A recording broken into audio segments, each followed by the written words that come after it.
Welcome to the PharmaSource podcast. Welcome to another edition of the PharmaSource podcast. I'm delighted today to be joined by Rocco Paracchini, who is the head and director of the CDMO Business Unit Morpho at Alfasigma. Rocco, a real delight to speak with you again. Welcome to the podcast. Thank you, Chris. Very nice being here with you today. Let's start with an introduction, if we may. So a bit more about you, and then also about the Alfasigma business, and obviously particularly about the CDMO business unit, please. Sure. Yeah, my background, personally, I'm a biologist by training, and then I moved quickly to the dark side of the business back in the days. And I started my career in the pharmaceutical companies and the biotech space, and then I moved a little bit across different segments, including ophthalmic, and then I landed in the CDMO world back in 2011, 2012. Since then, my experience was across different organizations, both in Italy and outside Italy. And then I landed in Alfasigma back in June 2024. Alfasigma employing approximately 4,000 people and operating in 4 continents across the world. We dedicated research and development, production, and distribution capabilities all over. The intent of Alfasigma, though, is to establish a customer-centric approach. And for customer, I mean companies and partners that may be in needs of development and manufacturing capabilities for their own products. So for this specific reason, we have designed a business unit, which we renamed into Morpho, and launched this new naming in October 2024 in occasion of CPHI here in Milan.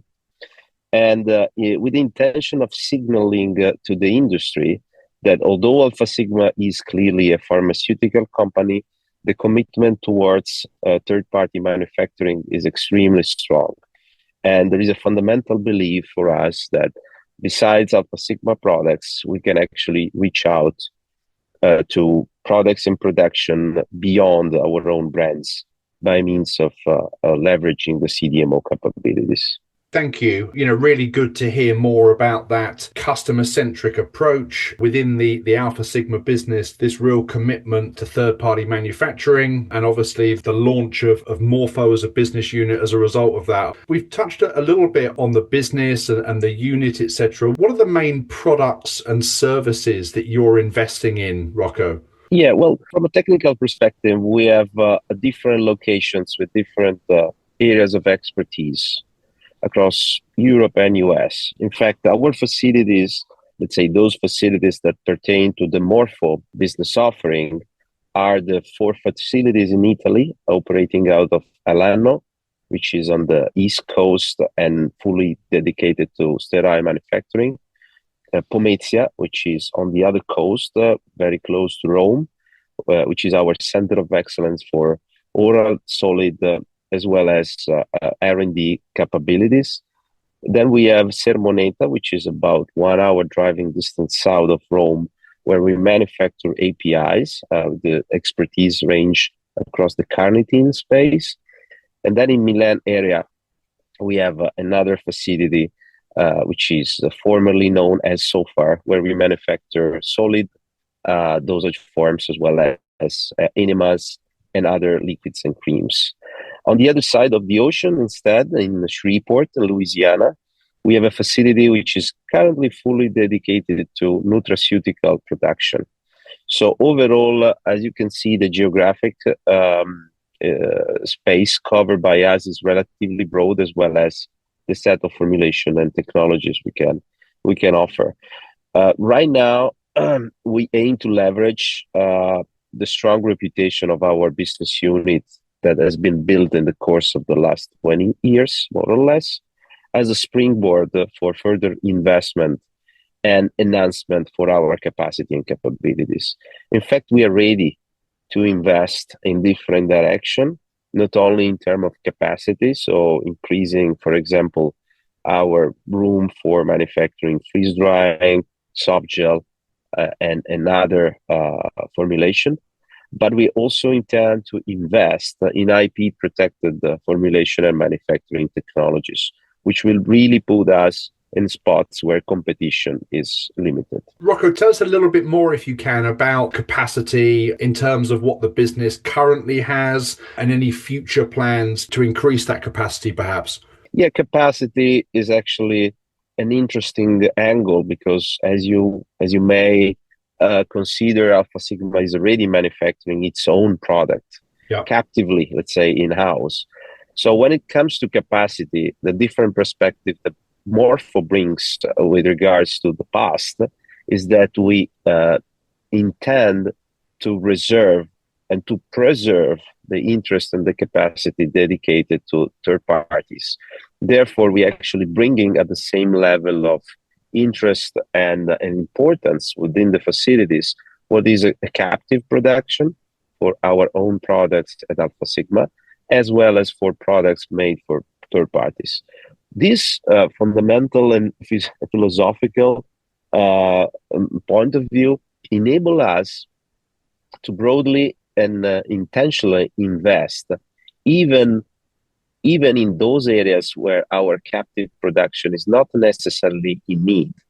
Therefore, as I said before, there are areas where we are going to invest rapidly to make sure that we can serve the current customer bases, but we can also increase the customer bases, especially in those areas where the market is definitely in need of capabilities. Okay. Talking about customers, Rocco, on an external customer level, who are the ideal type of customers that you'd like to work with Morpho? Is that driven by a particular location, perhaps, or a specialism, or a certain phase of development or manufacturing? It's a very good question because we ask ourselves, who should we target our attention the most? And very often the answer is really that we really seek to collaborate with companies that are interested in building long-term relationship. Because when we invest in a business and we invest ourselves in that business, we're going to do it fully and profoundly. This means investing in infrastructure as well as in people, as well as in time. So therefore, we seek partnership with companies, biotechs, startups, larger mid, let's say European and American size, when we believe that our technologies can bring the value add that can also sustain a long-term growth for those companies. And therefore, if you look from this perspective, it's not really a matter of geography, but it's maybe more a matter of specialty and capabilities that will make really added value that those companies are looking for. And the consideration is that, especially from a platform technology standpoint, the differentiating value is what sometimes can really bring the innovation at the table rather than on a molecule perspective, more from a real drug product perspective. And this is what we're seeking when it comes to new technologies. Yeah, okay. Very interesting to hear. Thank you. Shifting the focus a little bit towards sustainability. Obviously, it's a big focus for the industry in general, focusing on the reduction of scope 3 emissions. How are you supporting that drive to sustainability within Morpho, within the CDMO business unit particularly? Yeah, to that extent, we refer to clearly what is Alfasigma overall corporate responsibility and sustainability. So clearly, we recognize the environmental impact of energy consumptions, particularly in terms of greenhouse gas emissions, and we are committed to addressing these challenges in the upcoming years. Our efforts to support a sustainable supply chain includes reducing environmental impacts across product life cycles wherever we can, and optimizing resource use and processes in order to responsibly manage waste and consumptions. We have achieved some significant reduction in emission intensity, and we intend to continuously monitor and optimize our initiatives to make sure that we are reducing as much as possible through systems like 3 generations or photovoltaic systems, and and actively work in any direction possible to minimize the carbon footprint. Okay, looking a bit more broadly, we're right at the start of 2025. Obviously, although time is already moving very, very quickly. I think one point that our listeners would be really interested to hear from you, whether thinking about the pharma industry generally or the CDMO and outsourcing space particularly. What's a key market trend that you think our listeners should be aware of as we look forward to the remainder of 2025 and even beyond? Yeah, well, the global CDMO market is projected to remain on a growth trajectory of approximately high-end single digits, so around 7 to 8% CAGR overall.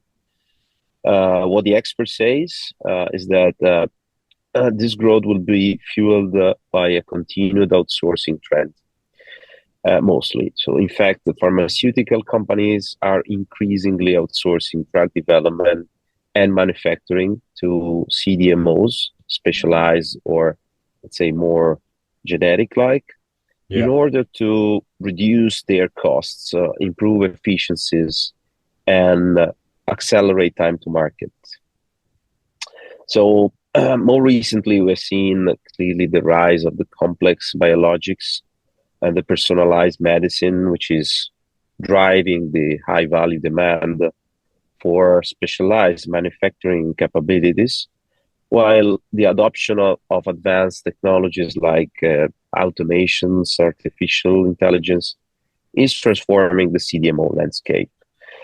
So we cannot forget that the COVID-19 pandemic has highlighted the importance of vaccines, leading to increased investment in innovation and injectable vaccine formulation, which is an area where we have a solid position and we are currently intending and we are continuously investing on. So in general, while the market keeps being very fragmented and definitely focalize on high value, low volume products, including monoclonal antibodies, GLP-1, which is going to be, of course, the era right now of those, we believe we cannot neglect the rest of the probably 95%, if not more, of volumes of the market, which is still the largest proportion overall. And again, appreciating those different dynamics and those different evolution speed is what we keep trying to monitor and be equipped to face.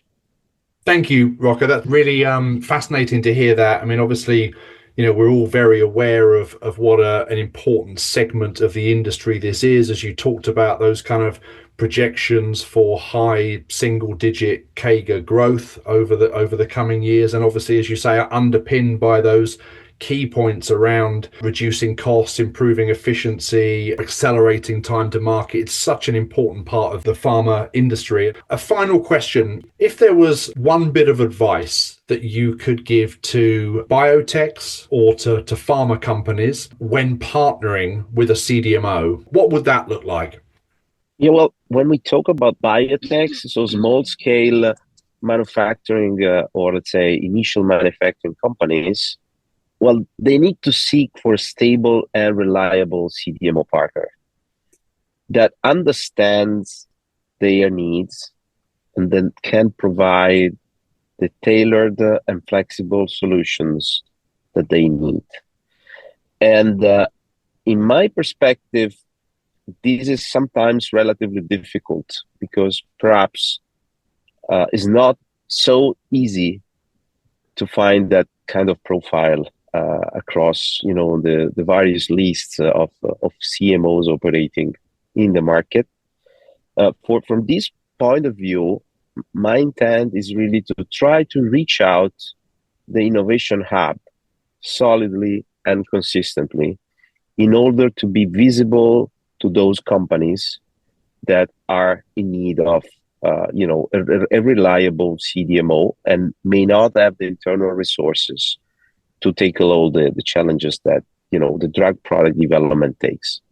While for, of course, the pharma companies, let's say, I guess they don't need much of my advice overall. But again, I think it's important to keep always an eyes open, while on one hand side, their typical interest at the moment is to reduce the base of service providers.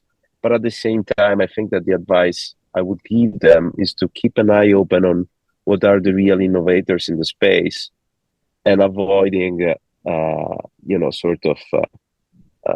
reaching out to those companies that can provide an additional benefit versus the current base. Yeah, and as you say, it's a fascinating part of the market, with CDMOs like yourself working with and partnering with very early stage biopharma companies through to, much more established big pharma. It's a very different service provision, but obviously with real partnership and innovation at its core. Thank you, Rocco, very much for your insights today. It's always great to speak with you, and really looking forward to hearing more at CDMO Live. And we look forward to hearing much more from you in May. Thank you, Chris. Can't wait to be in Rotterdam with you and the rest of the folks. Experience the future of contract manufacturing at CDMO Live 2025.